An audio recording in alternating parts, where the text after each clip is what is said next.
하나님을 위해 자녀를 양육하기 파트 1 잭 푸닌. 지난 수년 동안 우리 교회가 강조한 것 한 가지는 새 언약과 옛 언약의 차이입니다.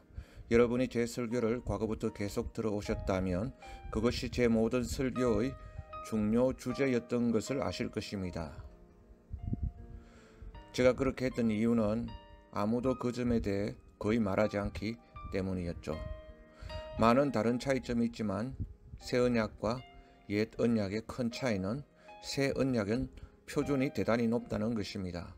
예를 들면 구약에서는 육체적인 간음을 얘기한다면 신약에서는 마음의 간음, 생각의 간음을 말합니다.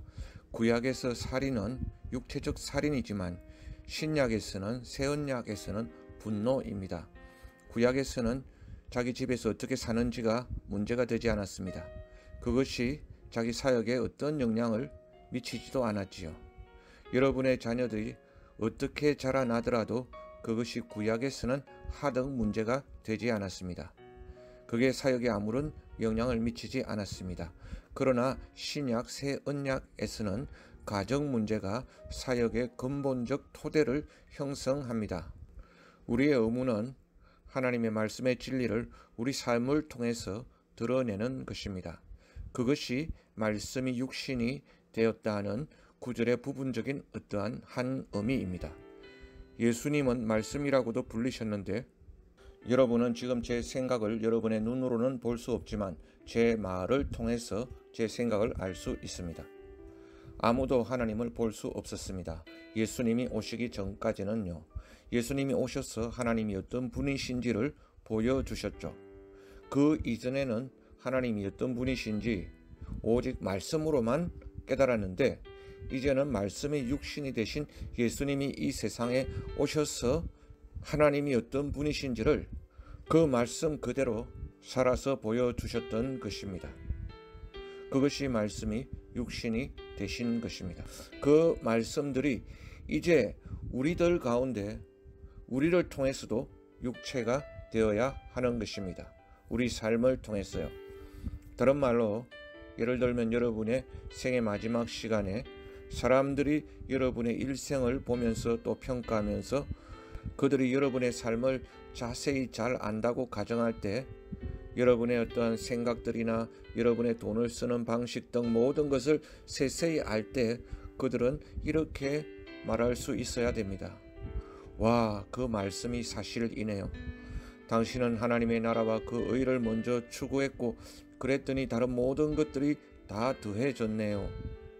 사람들이 당신의 일생을 그렇게 말하고 평가해 줄 수 있겠습니까?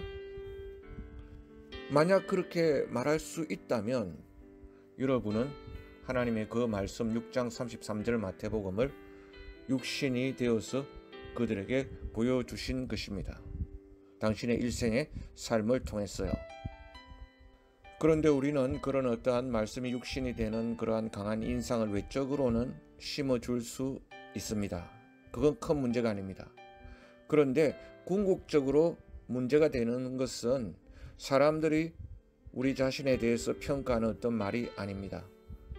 여러분이 제 말에 깜짝 놀라실 수도 있는데 우리의 어떠한 궁극적인 평가는 마귀가 우리들에 대해서 정확히 정언하는 것입니다.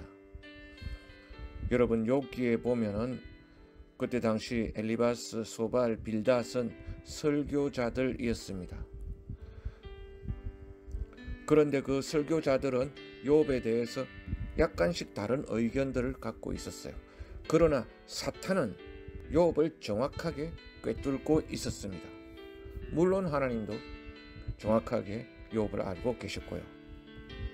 하나님은 엘리바스, 빌닷, 소발 그 당시 대단한 설교자들에게 너희들은 욥에 대해서 어떻게 생각하느냐라고 묻지 않으셨습니다. 하나님은 그들의 의견에 관심 기울이지 않으셨습니다. 여러분이 꼭 기억하길 제가 원합니다. 어떤 설교자들이 여러분을 평가하는 것에 대해 너무 관심 가지지 마십시오. 하나님은 사탄에게 물어보셨습니다.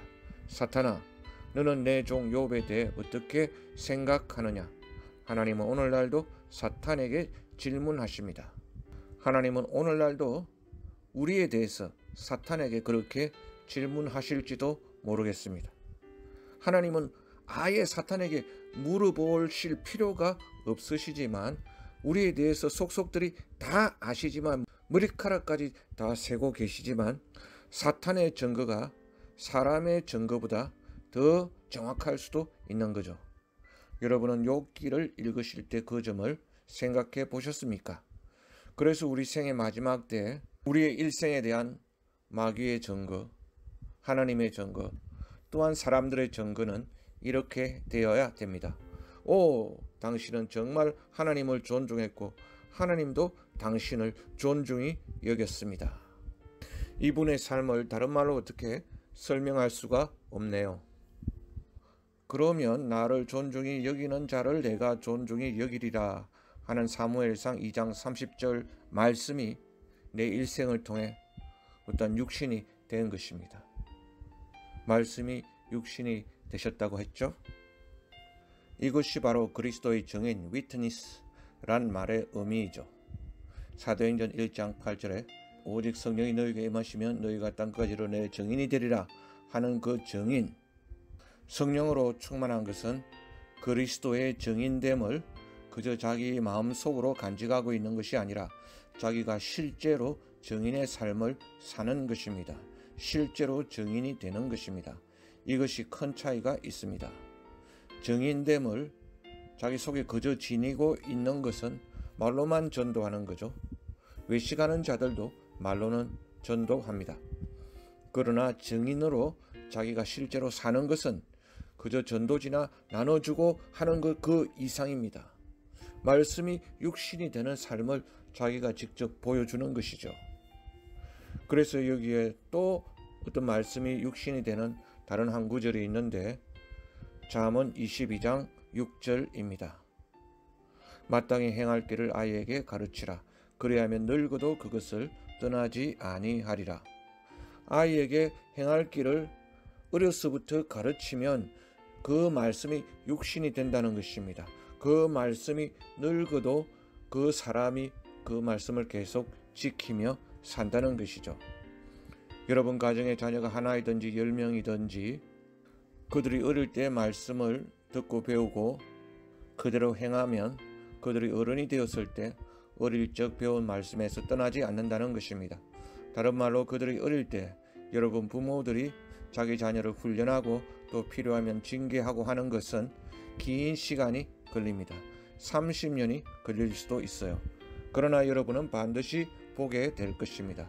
예수님이 30세 공생애를 시작하셨듯이 여러분의 자녀들이 장성했을 때 그 어릴 적 배운 말씀에서 떠나지 않을 것입니다. 제가 말씀드리는데 여러분이 자녀를 가르치기 시작하실 때 그들이 만 1살 때부터 그렇게 일찍 가르치시는 것이 좋습니다. 그 조그만 아이들도 진리는 알아듣는다고 저는 생각합니다. 그들은 아직 어려서 자기 자신을 말로 잘 표현하지 못한다 할지라도 그들은 안 돼, 그렇게 하면 안 돼 라는 그러한 말은 다 알아듣습니다. 그 나이라도요. 아이들에게 주는 성경의 한 계명은 자녀들아 너희 부모에게 순종하라입니다. 이것이 여러분이 자녀에게 어려서부터 가르쳐야 하는 계명입니다. 그래서 그 말씀이 육신이 되어 나중에 그들이 늙어서도 그 말씀에서 떠나지 않을 것입니다. 제가 구약의 좋은 예를 보여드리겠습니다. 창세기 18장에서 하나님이 아브라함에 대해서 이렇게 말씀하십니다. 하나님이 왜 아브라함을 선택하셨는지 거기에 보면은 여러분 부모님들은 꼭 이 구절을 기억하십시오. 하나님이 아브라함에 대해 말씀하셨습니다. 내가 그를 택하였나니 그 이유는 그가 자녀들과 가족 식구들에게 명령해서 주님의 길을 지키라고, 주님의 의와 정의를 행하라고, 그렇게 하라고 내가 아브라함을 택했다고 말씀하십니다. 개역 성경으로 이렇게 되어 있습니다. 내가 그로 아브라함으로 그 자식과 권속에게 명하여 여호와의 도를 지켜 의와 공도를 행하게 하려고 그를 택하였나니 이는 나 여호와가 아브라함에게 대하여 말한 일을 이루려 함이니라. 창세기 18장 19절. 아브라함은 하나님께 명령을 받았습니다. 자기 자녀와 자기 권속 가족 식구들에게 여호와의 도를 지키고 그 의를 따르라고, 아브라함이 자기 가족을 잘 교육시키라고, 그렇게 하라고 그를 택하였다는 것입니다. 그리고 그렇게 했을 적에 하나님이 아브라함에게 약속하신 일을 이루신다는 것입니다.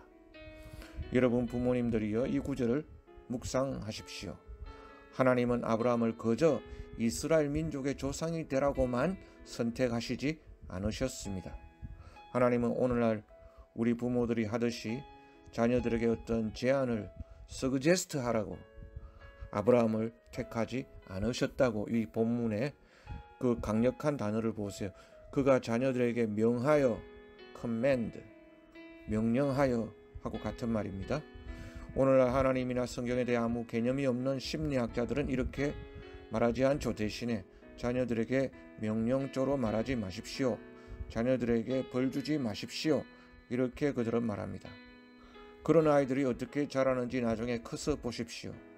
오늘날 세계 크리스찬 가정들은 지난 30년 전에 50년 전에 성경을 따르지 않고 세상 심리학의 가르침을 따랐던 그 열매를 지금 고스란히 거두고 있습니다. 아브라함은 자녀들에게 또한 가족들에게 명했습니다. 또는 명령했습니다. 하나님의 법도와 공의를 그대로 지켜 살라고요. 아직 아브라함은 성경을 가지지도 않았지만 자기가 알고 있는 말씀, 자기가 들은 말씀을 명령하고 가르친 것입니다. 그가 그렇게 명하여 자녀를 잘 양육했기 때문에 하나님은 그에게 약속하신 모든 복이 실제로 일어나게 하겠다고 위구절에서 말씀하고 있습니다. 주님은 여러분께도 많은 일들을 해주시기를 원합니다. 그러나 주님은 그렇게 하실 수 없을 거예요. 왜냐하면 여러분이 가정에서 자녀들을, 식구들을 말씀으로 잘 양육하거나 인도하거나 명령하지 않기 때문에, 하나님 말씀대로 명령하여 키우지 않기 때문에 여러분이 어떤 약속을 받았을지라도 그 약속이 잘 성취되지 못할 수 있는 것입니다. 신약 디모데전서 3장에 가시면 장로는 교회에서 가르치기 전에, 장로가 되기도 전에 자기 가정을 잘 다스리는 자라야 할지니 라고 말씀하고 있습니다. 왜냐하면 그가 자기 집에서 자기 자녀 3명을 잘 돌보지 못하면 그가 어떻게 교회에서 300명 교우들을 잘 돌보겠습니까? 그거에 논리적으로 맞지 않습니다. 만약 여러분이 야생마 3마리를 잘 훈련시키지 못하면 어떻게 야생마 300마리를 훈련시킬 수 있겠습니까? 말주인의 입장에서 한번 생각해 보십시오. 말주인이 자기 말을 관리할 사람을 뽑는데 3마리 말을 주고서 한번 테스트를 해봅니다. 그런데 정말 그 테스트에 실패한 사람에게 우리 야생마 여기에 300마리가 있는데 그들을 잘 부탁드립니다 라고 맡길 수 있겠습니까? No. 사람도 그렇게 어리석지 않는데 하나님은 그런 사람에게 책임을 맡기지 않으실 것입니다. 자기 자녀도 잘 키울 줄 모르는 사람에게요. 그런 사람은 교회도 맡기지 말라는 것입니다. 이 구절이 우리에게 가르칩니다. 그래서 성경은 자기 집을 명하여 잘 다스리지 못하면 어찌 하나님의 교회를 돌보리요. 이 구절은 가정이 하나님의 집보다 먼저라는 것을 우리에게 가르칩니다.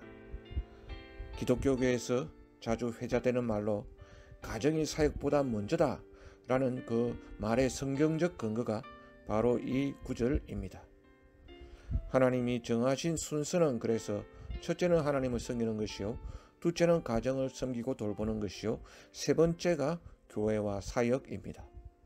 많은 사역자들이 노후에 사무엘처럼 여기저기로 사역한다고 바쁘게 사방을 돌아다니면서 오직 사역 하는데 그들의 자녀가 어떻게 집에서 자라는지 한번 살펴보십시오.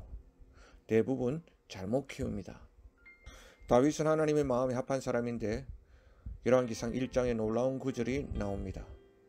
다윗이 왕이 되었고 그는 경건의 시간을 느슨하게 가졌습니다. 그에겐 아도니아라는 아들이 있었는데 왕상 1장 5절 그때 학깃의 아들 아도니아가 스스로 높여서 이르기를 내가 왕이 되리라 하고 그가 모반을 했습니다.